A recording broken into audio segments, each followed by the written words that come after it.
Business Better, a podcast designed to help businesses navigate the new normal. I'm your host, Steve Burkhart. After a long career at global consumer products company BIC, where I served as Vice President of Administration, General Counsel, and Secretary, I'm now of counsel in the litigation department at Ballard Spahr, a law firm with clients across industries and throughout the country. In today's episode, we celebrate the 10th anniversary of the Ballard Academy for Student Entrepreneurs program, also known as BASE, an in-house legal accelerator that Ballard Spahr developed in 2013 to support student-owned and operated ventures. We're joined by the founders of NeuroFlow, a fast-growing Philadelphia-based startup who participated in the BASE 3.0. Christopher Molaro, CEO, and Adam Pardes, COO, discuss starting a company during graduate school, leveraging BASE as a resource, and how they are continuing to grow the company, a mental wellness platform today. Leading the conversation is Kimberly Klayman, a partner in our Philadelphia office. So now let's turn the episode over to Kimberly Klayman. Hi, everybody. This is Kimberly Klayman. Thanks so much for joining today. Today, we're talking about the BASE program. The BASE program stands for the Ballard Academy for Student Entrepreneurs. It's an in-house accelerator program that Ballard developed 10 years ago. So we're in our 10th year, which means the program itself has been catering to student-owned and operated businesses since 2013, unbelievably. The program itself has evolved, but there's 4 components of the program that have really stayed consistent with how we originally envisioned it, which is we provide $10,000 of free legal services to student-owned and operated businesses that are accepted into the program. Each month of the program, which runs from September to May, we provide those student entrepreneurs with a monthly educational seminar. Those sessions usually take place over lunch. It used to be a lunch and learn session where we catered the event. Since COVID, we shifted that event to Zoom, which has actually been wonderful in terms of inclusiveness and given we have entrepreneurs all over the country tuning in. The programs that we run each month focus on business issues and are led by panelists with business backgrounds as well as legal backgrounds. They're led by entrepreneurs that are in our network. They're led by financiers, by accountants, by branding experts, by folks who've been on boards of directors of public companies. The points of these programs is to help entrepreneurs focus on things that they're dealing with day in and day out, whether it be branding, labor, accounting, building an advisory network, financing the company. And we do a pretty good job now of soliciting feedback from our alumni and trying to hone those topics to cater to whatever the hot topics of the year happens to be. In addition to the pro bono legal give and the sessions that we produce on a monthly basis, we also connect the student entrepreneurs to mentors all over the country with different backgrounds. We also connect them to accounting services, and we partner with accounting firms to provide those legal services. Specifically, Whitfley, a national accounting firm, has provided accounting office hours for the program for years and has been incredibly supportive to the program. The program begins with an orientation for the student entrepreneurs on who Ballard is and how we can support them from a legal perspective. And it ends with a pitch competition where the student entrepreneurs get to pitch their ventures in whatever form they end up being by the end of the cohort's year in the program, academic year in the program, to a panel of venture capital firms, angel investors, and other influencers who can provide critical feedback to the ventures. I'm joined today by Chris and Adam, the founders of NeuroFlow. Say hi. Hi, I'm Chris. Hi, I'm Adam. Thanks for joining. Chris and Adam were some of the inaugural participants of the Ballard Academy for Student Entrepreneurs, also known as BASE. So Chris and Adam, you were one of the first cohorts that went through the BASE program. Can you remind me what year that was? It was 2016 that we joined the BASE program. And just 2 quick things about the BASE program. First, I didn't know what BASE stood for up until right now, so thank you for telling us, Kim. and secondly, what I would love to say about BASE is, as starving students at the time, all we saw was pro bono legal help. But what we were pleasantly surprised to learn was it was so much more. I mean, it's the community around BASE, it was the classes, it was the monthly programs that they had, the mentorship, frankly, and now getting to give back. And we've been on panels in the BASE program for rising student entrepreneurs has been really great. And so it's just the BASE program has been wonderful. So thanks for having us today, Kim. So Chris and Adam, for the benefit of our listeners, do you mind just giving a little bit of background about how NeuroFlow got started, how you guys decided to form this company, what the impetus and motivations were for both of you? Obviously, you were both students at the time. Sure. We met each other while we were in grad school. So I was in my MBA program at Wharton, and Adam was in his bioengineering PhD program. And my journey starts in a very personal way with healthcare and specifically with mental health care. And just for our listeners' sake, this is a rhetorical question, but if we were all in a room together, I'd ask everyone to reflect on their own experiences with mental health. Because if we're all being honest, we've known someone, we've loved someone, a coworker, even ourselves have struggled with some level of anxiety or depression, especially after the last 2 years of a pandemic. So for me, this is very personal. Before I went to business school, I had the honor of serving in the Army for 9 years. I went to West Point for my undergrad and then was a lieutenant, and as a platoon leader deployed to Iraq in support of Operation Iraqi Freedom and New Dawn.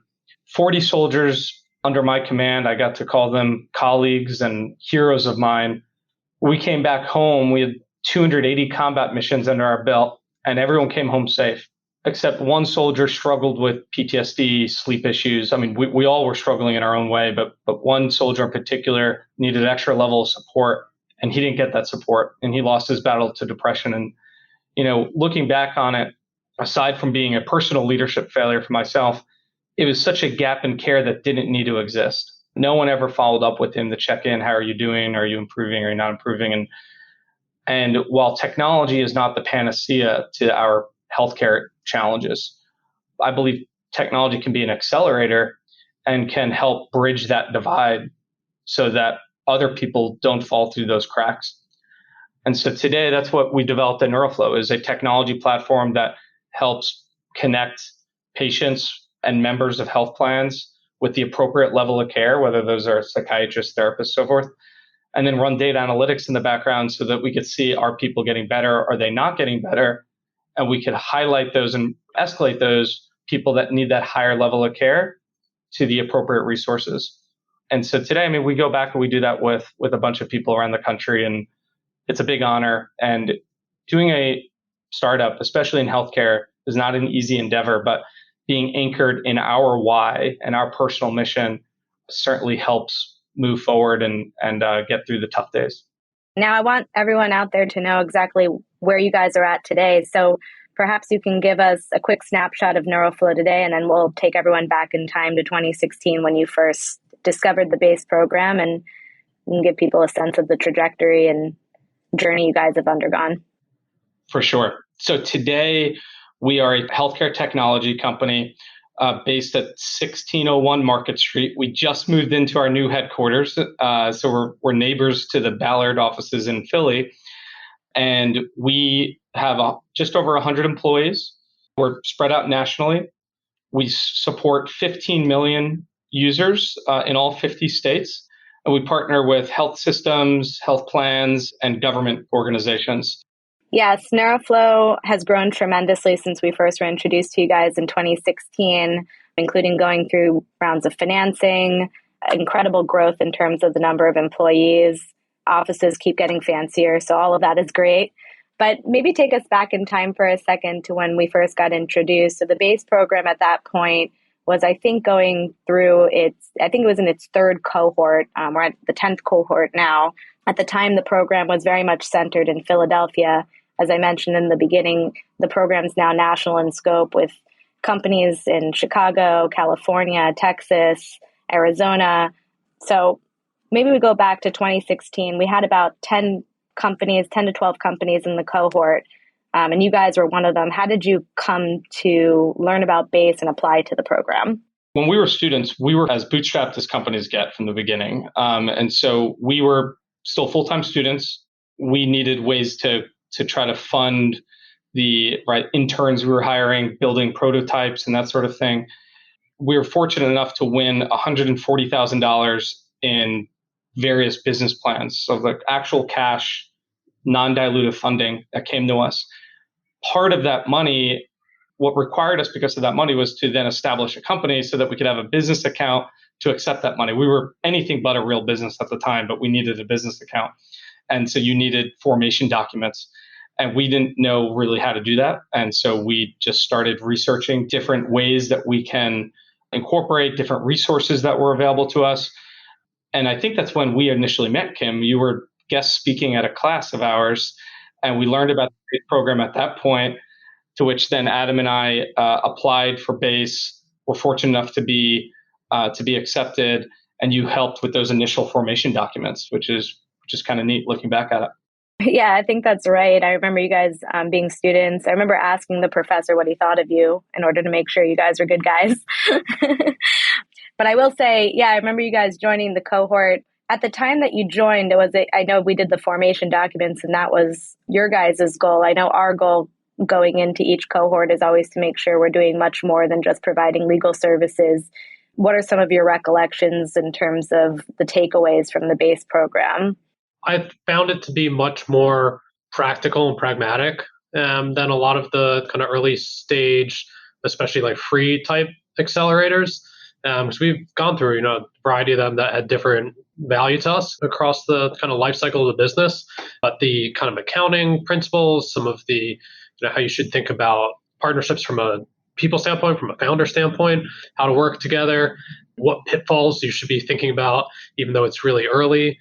I felt like the courses were not just like kind of philosophical in nature, but were very nitty gritty in a way that I haven't come across a lot in other programs.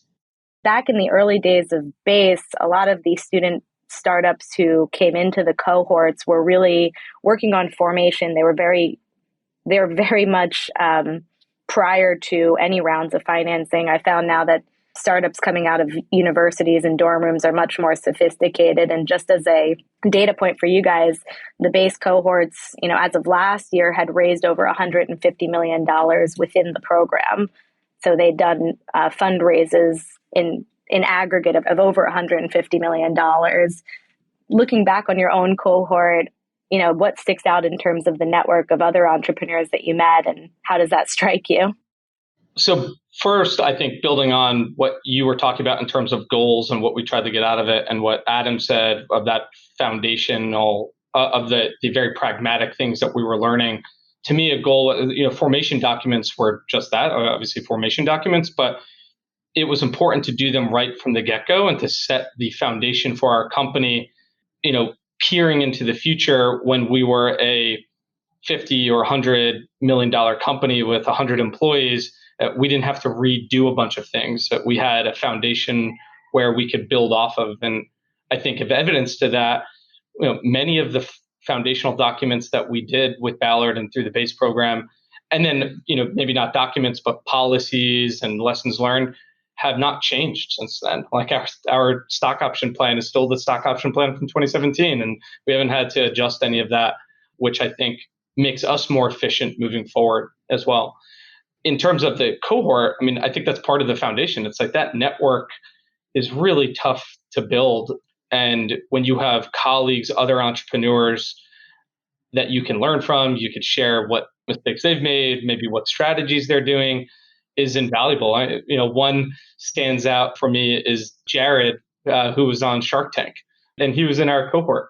So for those that don't know, Jared is the CEO of, what's the name of it? Oh, is it Simply Good Jars. Yeah, Simply Good Jars. They're amazing salads. It's amazing products. And I've become good friends with Jared, who I would not have met if it wasn't for the BASE program. That's awesome to hear. And then building a little bit off of, the principles and philosophy behind BASE. One of the most important principles for us, yes, we're a law firm. Yes, we're a for-profit company, but the BASE program is pro bono. So a question for you guys coming into the BASE program very early in the life cycle of your venture. First of all, how did the $10,000, did you feel like that stretched? It's a $10,000 pro bono give by the firm for the listeners. But then for you guys, did you feel like that $10,000 went a long way? what's the magnitude of that for a young startup? It's definitely all relative. $10,000 now back then, and also just what it costs to do things right. Like Chris was saying, I do feel like we got a lot of mileage out of that, and we didn't have to worry as much about exactly how long things were taking. Like we knew it would cover what we needed to at that stage, and it wasn't going to be like a week's worth of effort or some template documents, and then we were immediately going to have to think about becoming a client. So I do feel like it covered us pretty well. And I also am always kind of amazed that, we decided to obviously retain Ballard beyond the base program, but we were told from the beginning and then throughout the program that it's not meant to be a seeder for that. It's meant to be exactly what we described, as a way to give back. And, undoubtedly some companies will become clients, but I truly never felt that there was like a pressure or that was a thing that was said to make folks feel comfortable, but ultimately it was really just trying to create clients. To me, it was truly educational first, informational first. Anything beyond that, great. It was really never brought up otherwise. So I think that also makes the 10,000 feel better when it's not like, we're going to give you 10,000 because we're eventually going to charge you a lot more than that. It's like we want to set you up for success, and what you decide to do beyond that is up to you, but we'll make sure this goes to good use. And that's only the capital piece. Obviously, the rest of it that we've talked about was really valuable as well. Thanks, Adam. Yes, one of the philosophies behind BASE, and I think beyond most startup ecosystems, is you have to be willing to give a lot of your time, energy, and resources to the network and the broader startup ecosystem in order to grow successfully. Do you guys feel like that philosophy coming out of the BASE program was better embedded in how you guys run your own business and how you think about giving back to the startup community locally and more nationally? Yeah, I definitely think it does. As a matter of fact, I think we were obviously started in Philadelphia when we were both in grad school at Penn. We decided to keep the company here for a lot of reasons, but we're proud that we did that because we're part of this community now in Philadelphia where it's not a enormous entrepreneurship community, but I think it's a gritty one, and it's one that, no pun intended, I guess, with the flyer. But it provides us the opportunity to continue to network, to meet with other CEOs, to other founders, and to both take from that community, but also give to that community as well. Absolutely. I've definitely seen that in how you guys run your business. And I know that you participate in and also host several events that are supportive of the broader community of startups and entrepreneurs, which I think is really wonderful to watch. Just bringing it back to the legal for a second, do you feel that being a part of an accelerator program, and I'll call it a legal accelerator program, though I think it's much more than that, did that help make you guys, smarter users of legal services? Do you feel more that coming out of that, you were better able to prioritize what you needed as a company in order to grow effectively and efficiently?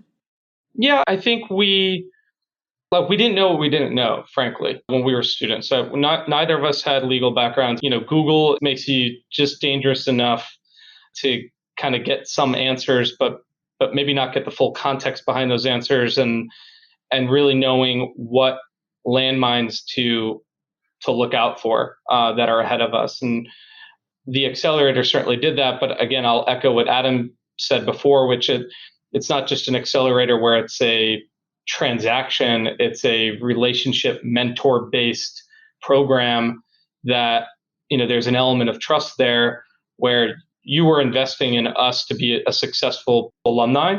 If that just meant being a part of the community, great. If that meant being a future client, great. But regardless, we were better set up from basically like a foundational knowledge standpoint of knowing when to come to you for help versus when not to, which is, I think, invaluable when you're talking about efficiency, not just from a dollar and cents standpoint, but also from a time standpoint too. Yes, thank you. And you guys have been wonderful mentors and advisors and speakers on panels since your, I put this in quotes, graduation from the BASE program. For the listeners out there, the graduation ends with a pitch competition where the cohort of student entrepreneurs pitches to a panel of investors who are clients and friends of the firm. Maybe we'll bring you back to that moment for a second. I know you guys have done hundreds of pitches since then, but do you recall being on the stage pitching NeuroFlow to that panel? How did it feel? I don't know if you guys feel like you've gotten much better at it at this point. Well, if memory serves me correctly from a timeline standpoint, if we started the base program in the fall of 16, that means that graduation, that pitch was occurring probably late spring, early summer of 2017, which would mean that I was literally in the middle of fundraising our first angel round. And so it was nothing short of a lot of practice. I do remember very explicitly, I guess, pitching in front of those investors and then even meeting with a lot of them after the fact. And man, did we learn a lot. I mean, you know, with every tough question that you get, with every no from an investor that you get, is an opportunity to understand why, what you need to adjust with your pitch. And eventually, about 3 months after that, we closed our initial $1.25 million angel round. But I attribute a lot of that to the different reps that we get through pitches like at the base competition. And to answer your question about have we improved over time, I mean, if you're not, then you're doing something wrong, like even to this day, right? So absolutely. Awesome. And I guess, we're coming close to the end of our time here, but I'd like to get your thoughts. I don't know if any of the listeners are thinking about applying base or know somebody who should apply to base, but how would you advise someone on, one, using the base program if they got in, and who do you think should be applying? Obviously, there's an eligibility requirement. They have to be student-owned or operated ventures, but there's really so many startups coming out of universities now that some are right for the base program, I'm sure, and some aren't. But what are your thoughts on that? So, I'm happy to take that one because I literally referred someone who is starting with this next cohort. Shout out to Dan Cataldi and Groove. So clearly, I think highly of the program, or I wouldn't be referring people there. I think the best fit for it is someone or a group of founders that are serious about wanting to build a business out of something, because I think you all take that very seriously, and I think the programming structured around that, the network that you expose folks to, it's not meant to be as much of the like, well, I don't know, it's kind of like a fun project, maybe I want to build a business around it. I think there's programs that are probably better fit for that.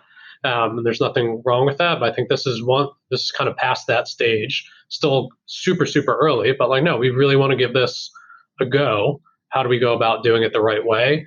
And we want to be more than a project. We want to, be a business, want to be a company, a venture, what have you. And from what I've seen and coming back and doing the panels too, when we get to hear what other local entrepreneurs are working on, you can tell that it's serious for everyone that's involved. Even if they're working on really cool things, they're really passionate about it. They're thinking about, how do I open up my storefront, or how do I get clients, or how do I they may be students, but they're very clearly committed to doing this as a business. I think that's the best fit for someone who should apply to this, because it will accelerate it if that's kind of your mindset. Well, we're really excited to go into the 10th year. And like I said, the program itself has evolved since your time, but also since year one, when it really was very Philly centered. In the last few years, I've had anywhere between 15 and 25 base ventures that are, stationed all over the country. It's been industry agnostic the whole time, but really the diversity of products, the diversity of backgrounds, and the diversity of universities and schools that are represented within the program, including 1 year we had a couple of folks out of high school who had a wonderful product that, evolved. The work that we're doing in the base program evolves each year as the companies increasingly get more sophisticated, it seems, including one company that had an M&A transaction shortly after the close of the program. So it's really been a very exciting program to be a part of internally at Ballard, and it's always great to talk to you guys in particular who have been such a wonderful alumni of the program.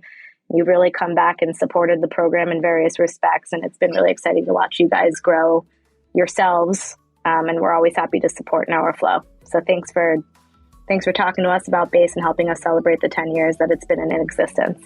Kim, it's been our pleasure. Thanks for the support and being a part of our journey. Absolutely. Thanks again to Kimberly Klayman, Christopher Molaro, and Adam Pardes. Make sure to visit our website, www.ballardspar.com, where you can find the latest news and guidance from our attorneys. Subscribe to the show in Apple Podcasts, Google Play, Spotify, or your favorite podcast platform.